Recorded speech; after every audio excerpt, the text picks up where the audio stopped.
Romanos capítulo 15, por favor.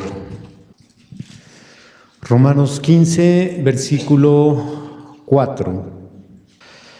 Porque las cosas que se escribieron antes para nuestra enseñanza se escribieron a fin de que por la paciencia y la consolación de las Escrituras tengamos esperanza. Muy bien, pues vamos a preparar nuestros corazones para la palabra.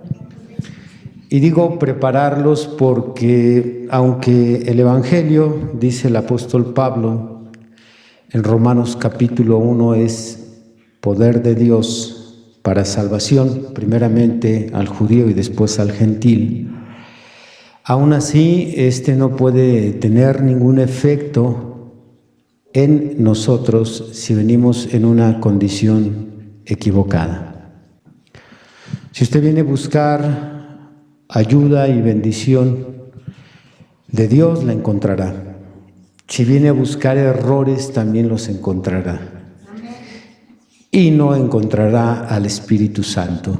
Porque cuando venimos con ese corazón y esa mente a criticar, cuando estamos listos para tomar el lugar del Espíritu Santo, esto es el lugar de jueces, y creemos que somos capaces de decirle a los demás qué están haciendo mal y cómo debemos de hacerlo, estamos actuando con soberbia, creyendo que nosotros somos el modelo a seguir, pero la realidad es que todos tenemos cola que nos pise.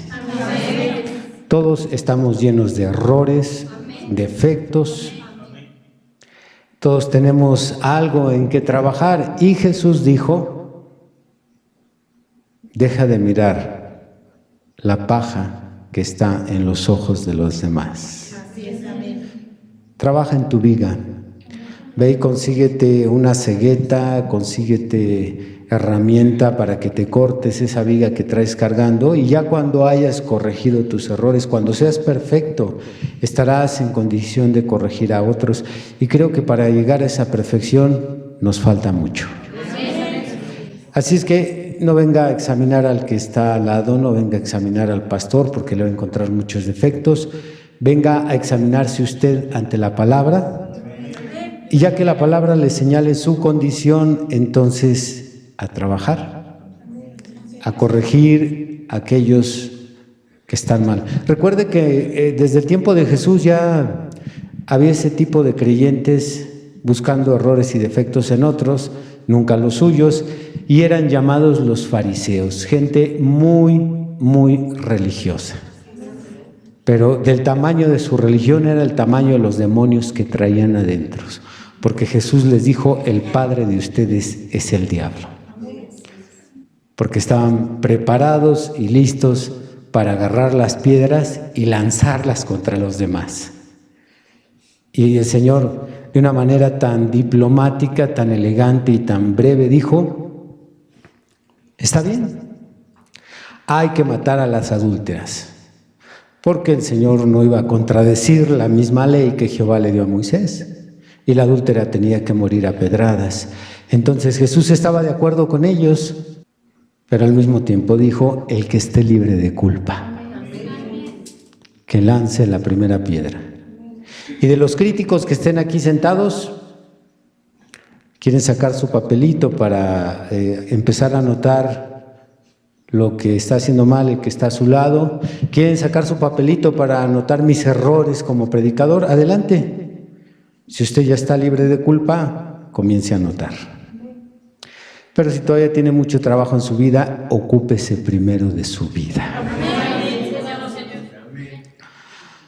Vayamos a Primera de Reyes, capítulo 12, para continuar con nuestro estudio de la vida de este rey perverso, Jeroboam.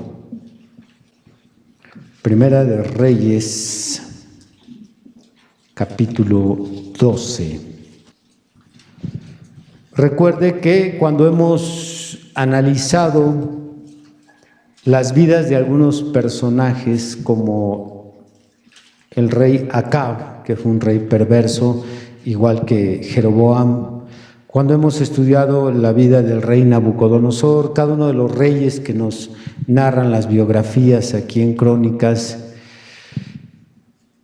hemos seguido de cerca su comportamiento, sus decisiones, su vida personal, como en el caso de Acab, que escogió una esposa pagana, una sidonia como Jezabel.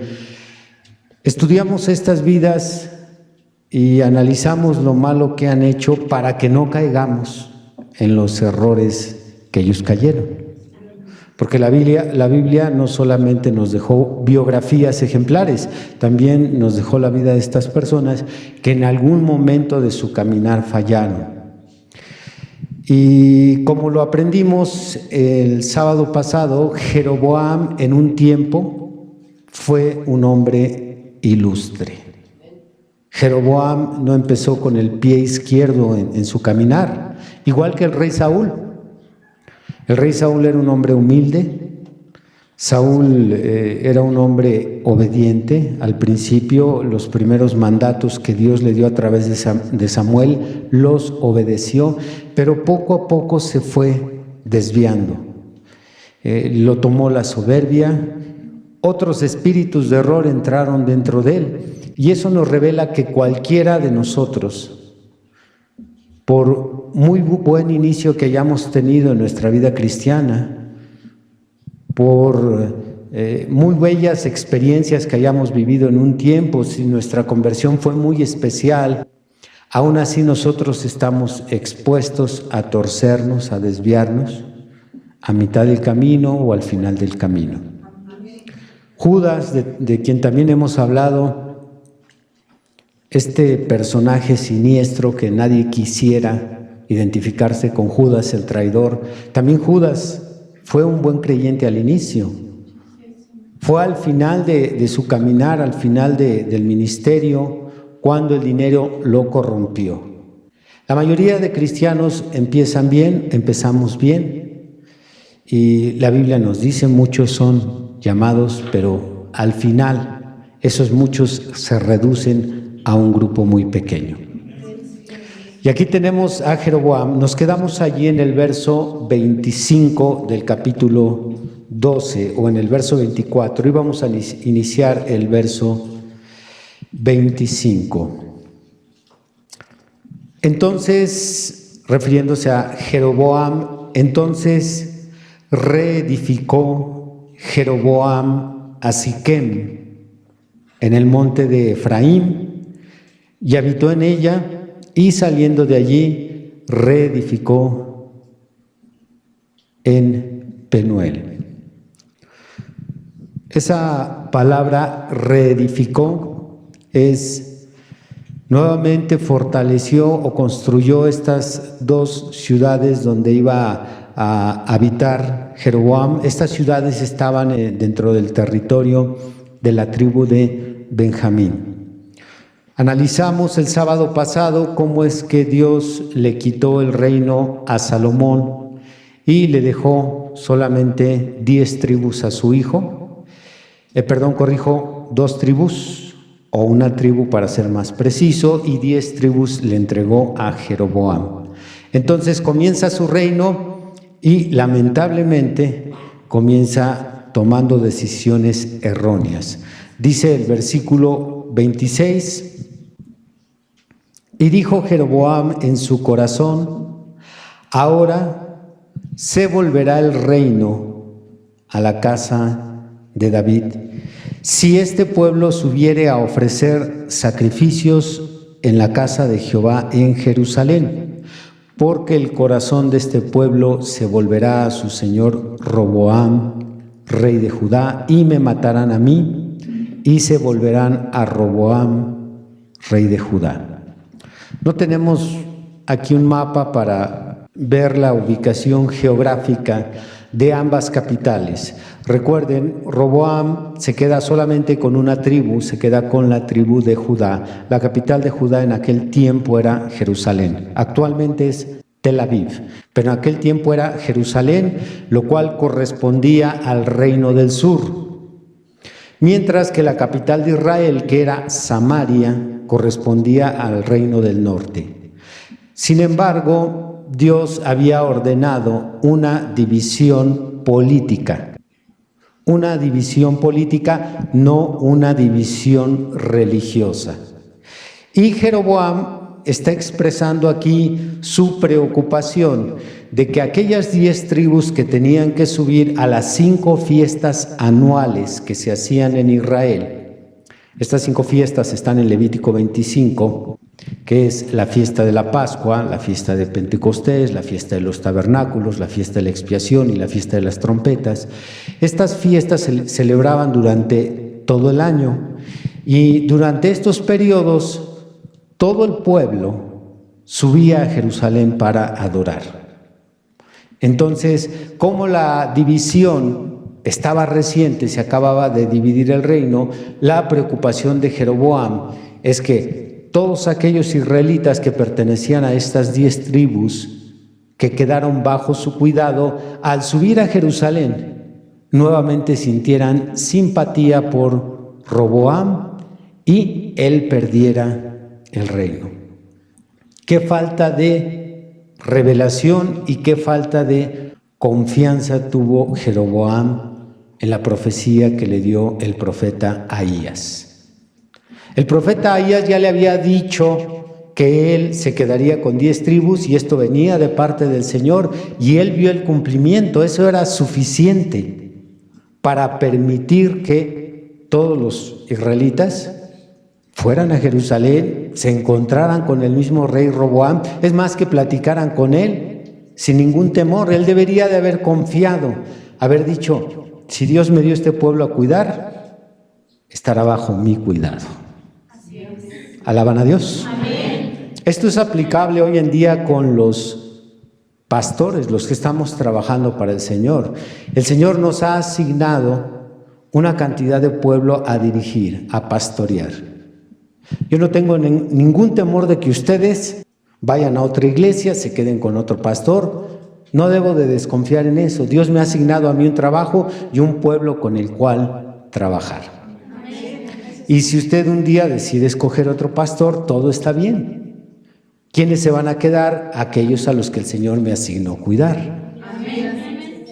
No tenemos por qué sentir miedo o temor de que se me van a ir las ovejas. No va a ser que si se pone una iglesia aquí enfrente, todos los de aquí se vayan para allá. No, eso es pensar terrenalmente. Tenemos que elevar nuestra mente y confiar. Aquellos que Dios nos ha dado un ministerio, Dios pondrá a las personas que colaborarán con nosotros. Pero Jeroboam no fue así su visión. Tuvo que pensar en algo para evitar que se le fuera su pueblo con el rey Roboam. Así que dice el verso 28, y habiendo tenido consejo, hizo el rey 2 becerros de oro y dijo al pueblo, a las 10 tribus, bastante habéis subido a Jerusalén, he aquí tus dioses, oh Israel, los cuales te hicieron subir de la tierra de Egipto. Y puso uno en Betel y el otro en Dan. Y esto fue causa de pecado porque el pueblo iba a adorar delante de uno hasta Dan. Hizo también casas sobre lugares altos e hizo sacerdotes de entre el pueblo que no eran de los hijos de Leví. Eso fue el inicio de la desviación de la idolatría de esta nación. Ciertamente Israel a lo largo de los años tuvo periodos en los cuales cayó en el pecado de la idolatría, pero la raíz, el origen más fuerte cuando Israel en toda su historia cayó en el pecado de la idolatría está aquí en el rey Jeroboam. Porque por ese mismo temor de perder al pueblo, dice aquí que tuvo consejo. Esto se reunió con las personas cercanas a él y dijo, ¿de qué forma podremos retenerlos? Probablemente en esta junta que tuvieron, hablaron de lo que hizo Aarón allá en Éxodo 32, cuando Aarón también se construyó 2 becerros.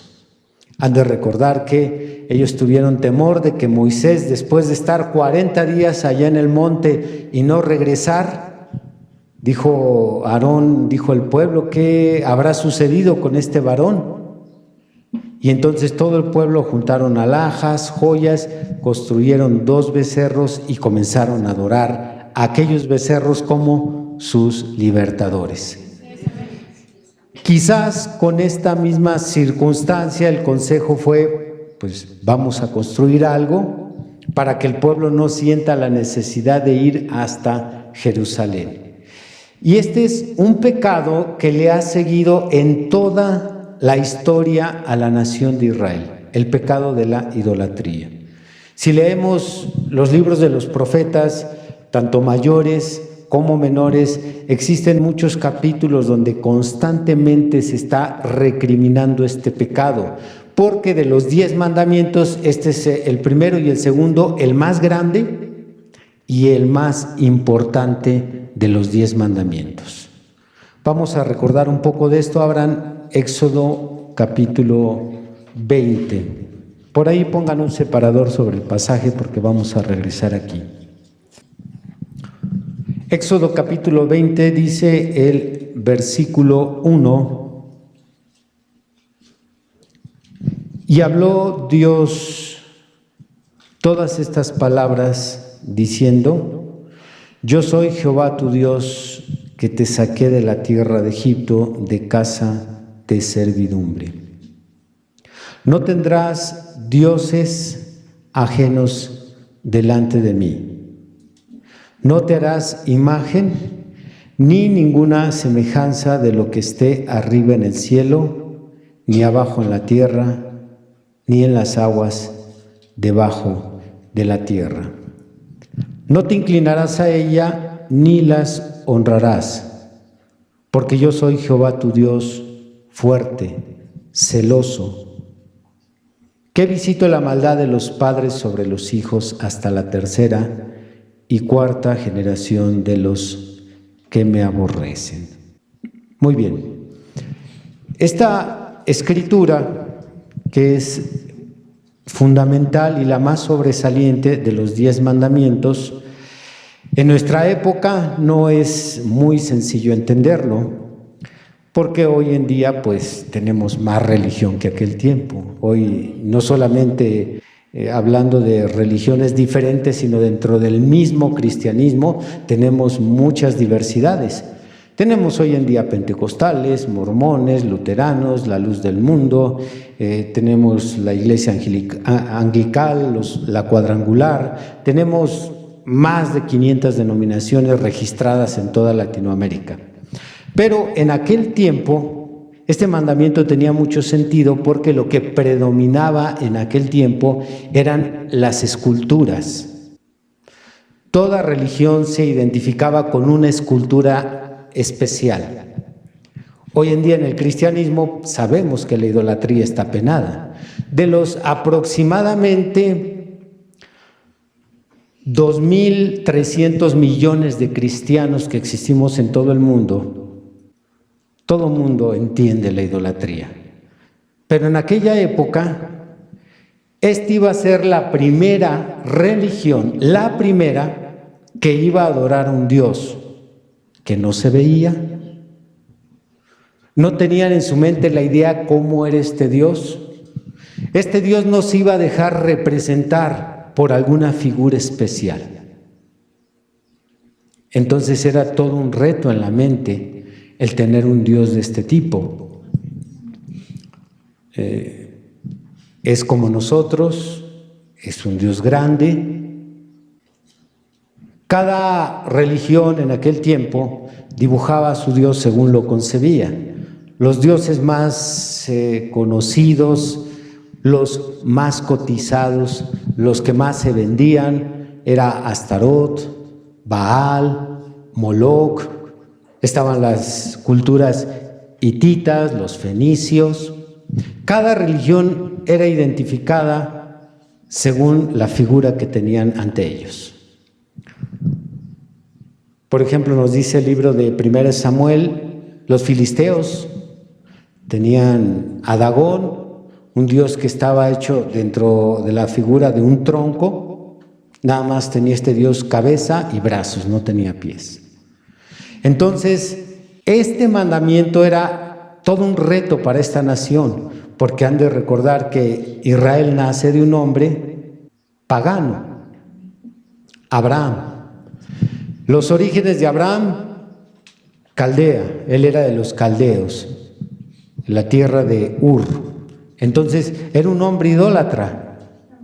Y toda la nación de Israel procede de este hombre, por lo tanto, este primer mandamiento es muy complejo para ellos. Primero, no tendrás dioses ajenos. ¿Qué se estaba instituyendo por primera vez en toda la historia después del diluvio? El monoteísmo. El monoteísmo es la creencia en un solo Dios. Es lo que se estaba instituyendo primero aquí, el monoteísmo. Esto es, solo tendrás un solo Dios, nada más.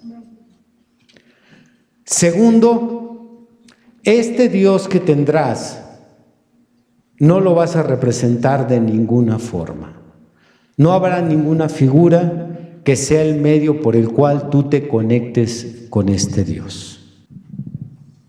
Con esta nueva visión, ellos tenían que emprender una nueva religión. Por eso los judíos hasta el día de hoy consideran al cristianismo pagano, porque el cristianismo tiene diferentes figuras.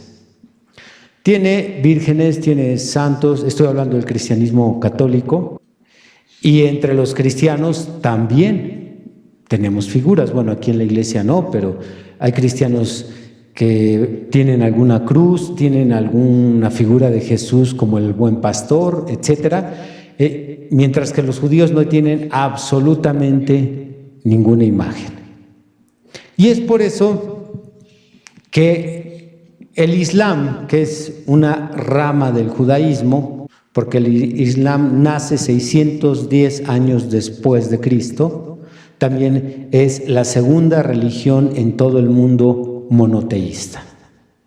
Tienen muchos conceptos que ellos tomaron de la Biblia. ¿Por qué? Porque ellos son, según la creencia del Islam, ellos son originarios de Ismael, el segundo hijo de Abraham. Y aunque el monoteísmo se instituye desde Abraham en forma solamente de revelación, aquí se está estableciendo ya oficialmente por primera vez que los seguidores de Jehová no tienen que tener un Dios extra y tampoco a su Dios lo tienen que representar de ninguna forma. ¿Alaban a Dios? Amén. Ok, esta es la base para la religión judaica desde el inicio hasta el tiempo de Jesucristo. Regresemos allí a Primera de Reyes, capítulo 12. Entonces dice en el versículo 29, y puso uno, refiriéndose a los becerros, uno en Betel y otro en Dan. Y esto fue causa de pecado porque el pueblo iba a adorar delante de uno hasta Dan. Hasta allí, en base a la explicación que acabo de dar, ¿cuál de los dos mandamientos se quebrantó? ¿El primero o el segundo? Neftalí. Los dos, pastor. Los dos. ¿Por qué, hermano? Porque el primer mandamiento es: no tendrás dioses ajenos delante de mí. O sea, ¿esto qué quiere decir? Bueno, que no van a tener ningún otro Dios para que no se conviertan en politeístas. Era una nación monoteísta. Correcto. Así que al poner dos becerros era politeísta, porque eran dos, no uno. Así que quebrantaron el primer mandamiento y quebrantaron el segundo, ya que le dieron una imagen, los becerros. Correcto. Y el segundo, pues no te harás imagen. Los Excelente respuesta, muy bien. Esto lo vamos a corroborar regresando al verso 28, exactamente, tal como lo explicó el hermano, no pudo haber sido mejor. Y habiendo tenido consejo, hizo el rey 2 becerros de oro. Estos son 2 dioses, y dijo al pueblo: bastante habéis subido a Jerusalén, he aquí tus dioses, oh Israel, he aquí tus dioses, oh Israel, los cuales te hicieron subir de la tierra de Egipto. De alguna manera ellos sabían que el Dios que los había hecho subir de la tierra de Egipto, ¿en dónde lo iban a encontrar? En Jerusalén. Ya no vayan a Jerusalén, allá está Jehová, porque allá iban a encontrarse, porque allá estaba el arca, allá bajaba la Shequina. Entonces ya no vayan a Jerusalén, ahora aquí están tus dioses. Les presentó nuevos dioses y aparte se hizo imagen y escultura. Entonces se quebrantan los 2 mandamientos. Versículo 31. Aparte de quebrantar estos 2 mandamientos, dice, hizo también casas sobre los lugares altos e hizo sacerdotes de entre el pueblo que no eran de los hijos de Leví. Dios no solamente había puesto cuidado en instituir una religión monoteísta, sino que había establecido un ministerio específico para servir al pueblo. Estos eran los descendientes de Aarón. Toda la descendencia de Aarón, todos sus hijos, sacerdotes y levitas, estaban al servicio del templo, pues también se quebrantó este mandamiento, porque él hizo sus propios, u ordenó más bien sus propios sacerdotes. Versículo 32. Entonces instituyó Jeroboam fiesta solemne en el mes 8, a los 15 días del mes, conforme a la fiesta solemne que se celebraba en Judá, y sacrificó sobre un altar. Así hizo en Betel, ofreciendo sacrificios a los becerros que había hecho. Ordenó también en Betel sacerdotes para los lugares altos que él había fabricado. Sacrificó pues sobre el altar que él había hecho en Betel, a los 15 días del mes 8, el mes que él había inventado en su propio corazón, e hizo fiesta, a los hijos de Israel y subió al altar para quemar incienso. Estuvo bastante crítico este rey. Aparte de la idolatría, aparte de quebrantar esos 2 mandamientos, aparte de instituir un nuevo sacerdote, instituyó una nueva fiesta. Recuerden, Israel nada más tenía 5 fiestas. Más adelante, en el periodo de la cautividad en Babilonia, se instituye una nueva fiesta, las fiestas anuales, que es la fiesta de Purim. Esto es cuando los judíos fueron liberados por medio de la reina Esther y Asuero. Pero las 5 fiestas eran anuales. ¿Por qué la importancia de dejar solamente esas 5 fiestas? ¿Por qué se podría tomar como un pecado el que se haya inventado una nueva fiesta? ¿Qué significado espiritual tendrá eso? Nuevamente, a nosotros en Occidente, pues si usted analiza dónde puede estar el delito, no lo encuentra. Por el contrario, uno diría, pues en una fiesta más nos divertimos más, la pasamos más bien. Y nosotros que en Latinoamérica festejamos todo, entre más fiestas, pues más a todo dar, dicen los mexicanos. Por eso tenemos aquí en Occidente fiesta para todo. Día del padre, día de la mamá, día del niño, día del abogado. Creo que ya está ahí día del pastor. Para todo hay día. Hay razones para festejar todo lo que se pueda. Creo que no hay mes donde no se escape un día donde alguien pueda celebrar algo.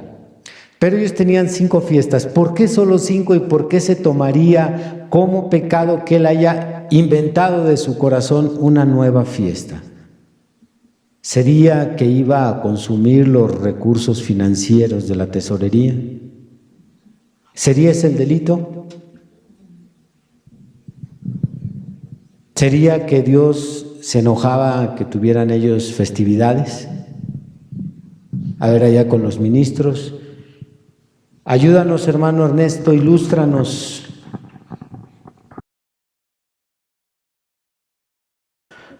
Pues simplemente porque rompía con las figuras del Antiguo Testamento para el Nuevo Testamento. Excelente. Cada una de estas fiestas era una sombra, una figura, un prototipo, era una profecía simbólica. Cada una de estas fiestas estaba representando algo que iba a ocurrir en el futuro.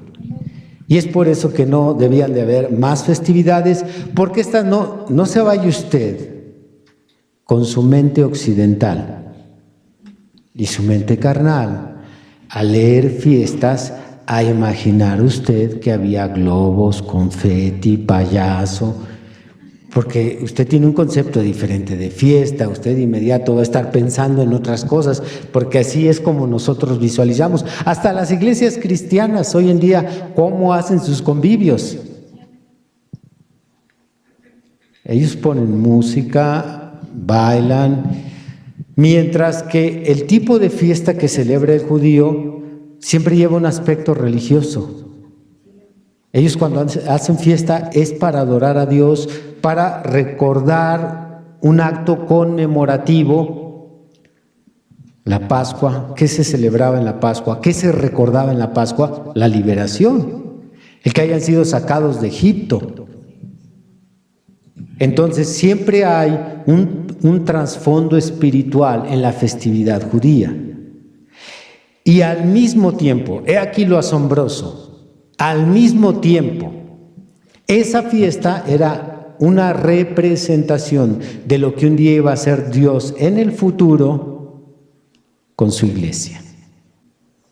¿Alaban a Dios? Amén. Por eso las fiestas que se nos describen en Levítico 25 tienen un orden. Primero, la primera fiesta era la fiesta de la Pascua. Después de la Pascua le seguía la fiesta de Pentecostés. ¿Por qué hay un orden? Porque estos acontecimientos iban a ocurrir cronológicamente en el mismo orden de las festividades judías. ¿Alaban a Dios? Amén. Entonces, la primera fiesta, la Pascua, es un símbolo. En la Pascua todos los ritos que se practicaban, escoger al Cordero, eso representaba la escogencia de Cristo. Revisar al Cordero para ver si el Cordero era perfecto antes de sacrificarlo, porque se escogía el Cordero y luego tenía que estar en supervisión antes de que el Cordero fuera sacrificado. Antes de que Cristo fuera sacrificado, tuvo que ser examinado, revisado por Pilato, después por Herodes, y dijo, no hallo delito en él. El Cordero era perfecto. Pedro dijo, no hubo maldad ni engaño en su boca. Y luego tenía que ser tenía que ser lavado el Cordero antes de que lo sacrificaran. Eso fue el bautismo de Jesús por parte de Juan el Bautista. El Señor le dijo al Bautista, aunque Juan no quería, yo debería de ser bautizado por ti y tú vienes a mí, deja para que se cumpla toda justicia.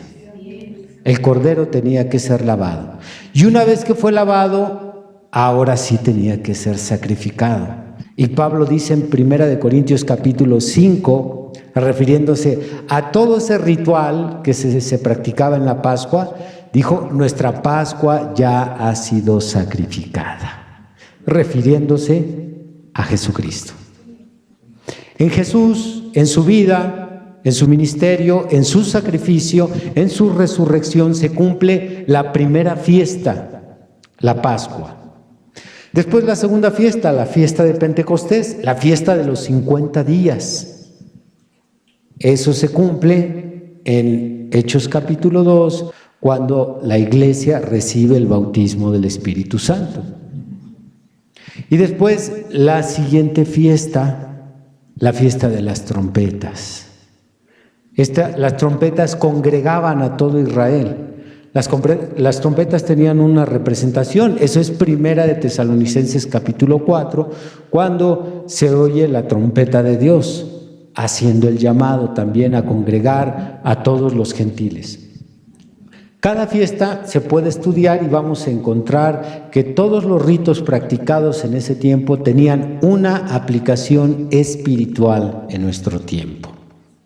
¿No es algo hermoso? Algo muy bello.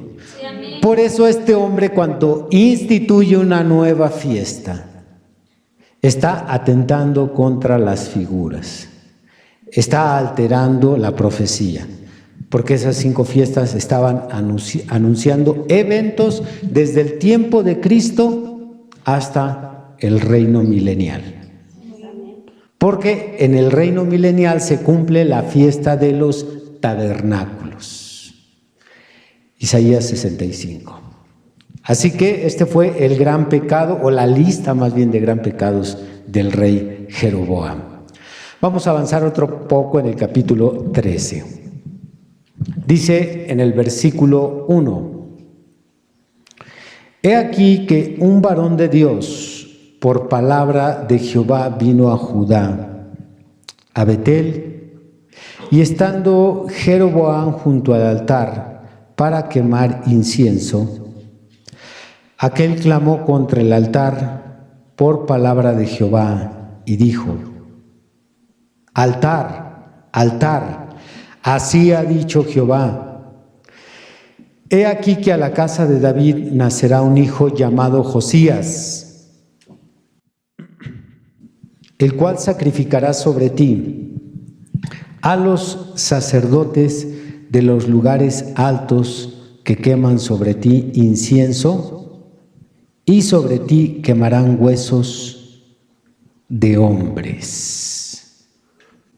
Josías fue el antepenúltimo rey de Israel. Esta profecía se cumple 300 años después aproximadamente.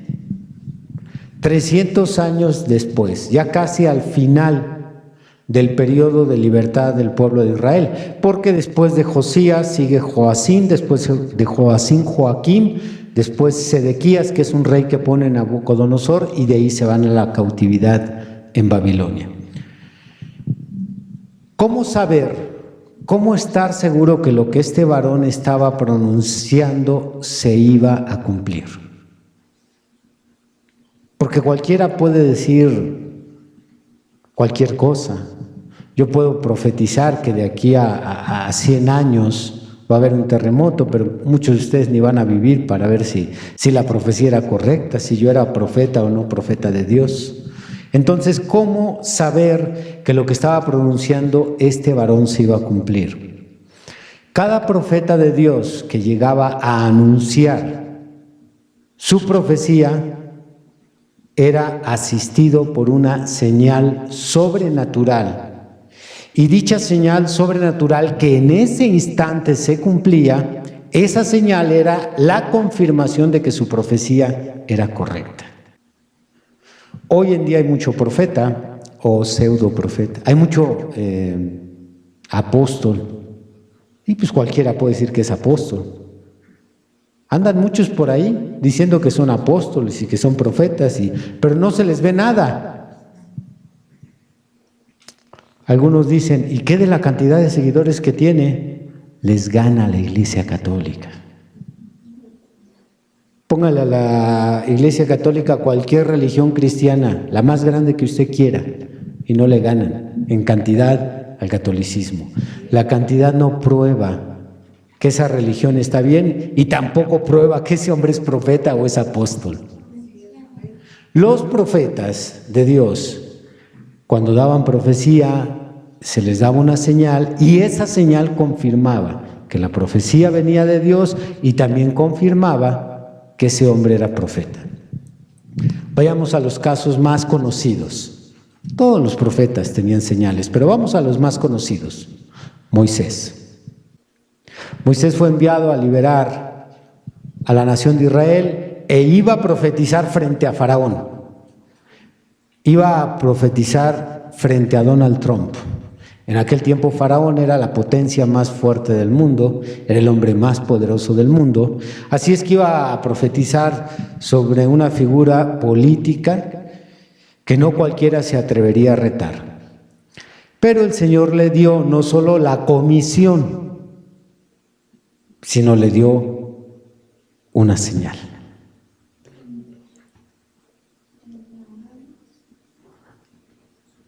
Correcto. Bueno, ya ahorita con lo que mencionó la hermana fueron 2 señales. Porque Moisés, cuando recibe una comisión de este tamaño, el Señor le dio profecía. Le dijo, tú los liberarás y los traerás a este monte a adorar. Esto es lo que va a acontecer. ¿Qué dijo Moisés? No me creerán. No te preocupes, te voy a dar 2 señales. Así que usted, en base a esta enseñanza, cuando alguien le diga a usted, no, fulano de tal es el gran profeta de Dios, Mangano es el gran apóstol, ¿y cuál señal hace? No estamos cometiendo ningún crimen, estamos apegándonos a la enseñanza bíblica. Es más, se lo dijeron al mismo Señor Jesús. ¿Qué señal haces para que te creamos? ¿Alaban a Dios? Amén. Sí, porque si por ahí anda uno diciendo que Dios lo puso, que Dios lo comisionó, sí, bueno, pues que diga lo que él quiera. Pero Moisés se le da la vara y le dijo, arrojarás la vara, y ahí está la primera señal, esta se convierte en serpiente. La segunda, meterás tu mano en tu seno, cuando la saques se convierte en lepra. Y luego la vuelves a meter, tu mano es restaurada. Dios le da una señal a este profeta que envía ante Jeroboam. ¿Qué señal es? Dice ahí en el versículo 3, una vez que se pronuncia la profecía. Y aquel mismo día dio una señal diciendo, esta es la señal de que Jehová ha hablado. He aquí que el altar se quebrará y la ceniza que sobre él está se derramará. Esto iba a acontecer para probar que la profecía de este varón era correcta y por lo tanto él era un profeta de Dios. ¿Alaban al Señor? Amén. Es algo tan hermoso ver que esto se vio en el ministerio del hermano William Branham.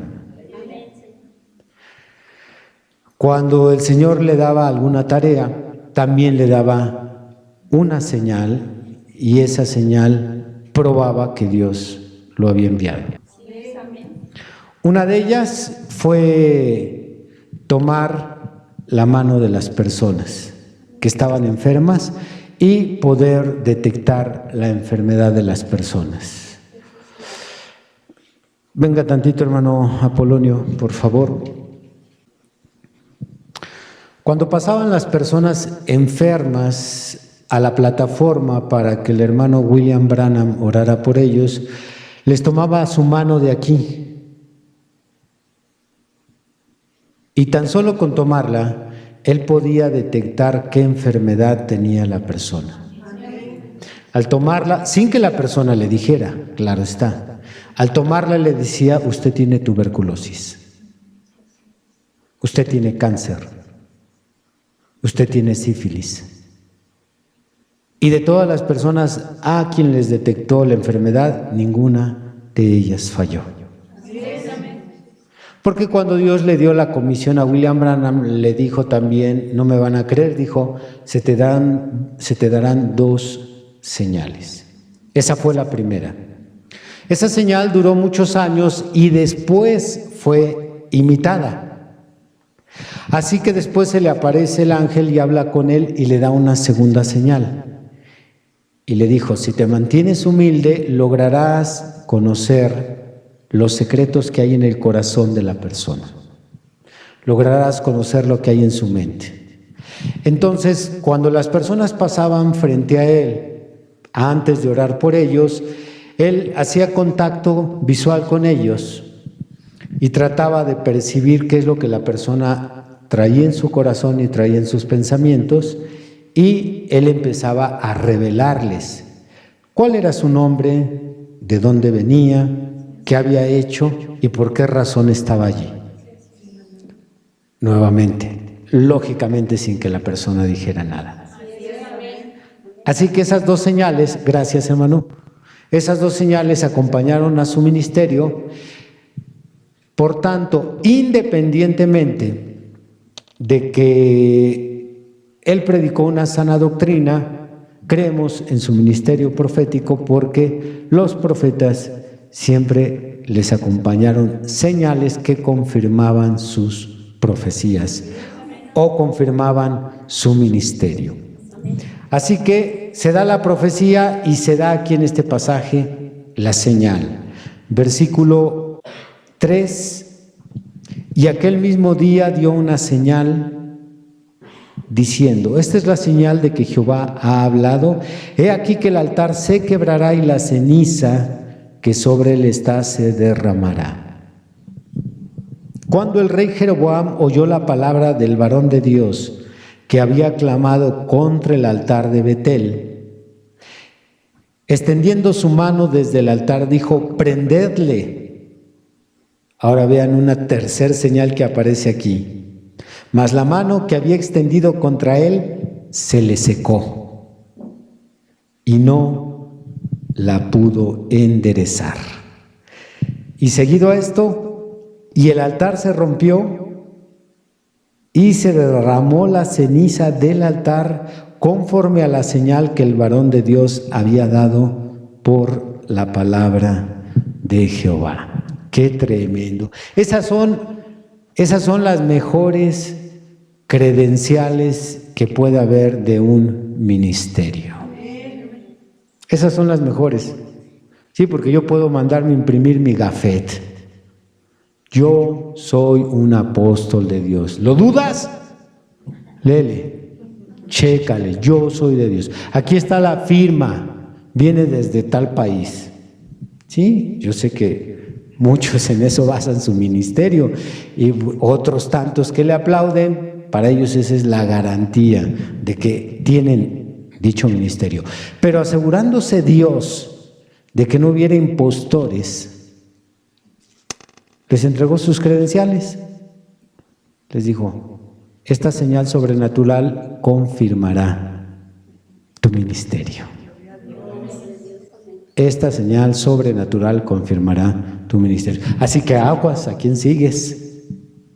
Aguas a quién le crees, porque Jesús, los apóstoles en las epístolas fueron muy claros en advertirnos que en los últimos tiempos habría falsos profetas, falsos maestros, falsos apóstoles, falsos ungidos. Este es el tiempo más engañoso. Me envían una pregunta desde Costa Rica. Cuando se habla de la trompeta, es lo mismo que el shofar. Bueno, el shofar es la religión judía, que es un cuerno. No es exactamente la trompeta. En aquel tiempo hacían sus trompetas y aunque sí eran de cuerno, creo que existe ya entre ellos una mínima diferencia. Yo no me he adentrado en este punto, pero espero que esto le ayude a mi hermano. Muy bien, hermanos, vamos a dejar hasta aquí el estudio, vamos a continuar para un próximo sábado que pueda yo subir a ministrar. Nos quedamos aquí hasta el versículo 6. Pónganse de pie. Y esta pregunta también la envían, es anónima. En Mateo 16 le piden al Señor una señal, es decir, el pueblo ya sabía probar a los profetas o enviados de Dios con señales, correcto. Pero se puede hacer cuando a alguien le demandamos señal y nos sacan este texto. Hasta nos dicen fariseos, ¿cómo contestar? Este es el problema que tenemos hoy con tanta religión que dice ser la verdadera. Cuando una religión no puede probar con las credenciales sobrenaturales que es la correcta, o un ministerio no puede probar que es el correcto, pues para ellos es más fácil descartar lo sobrenatural.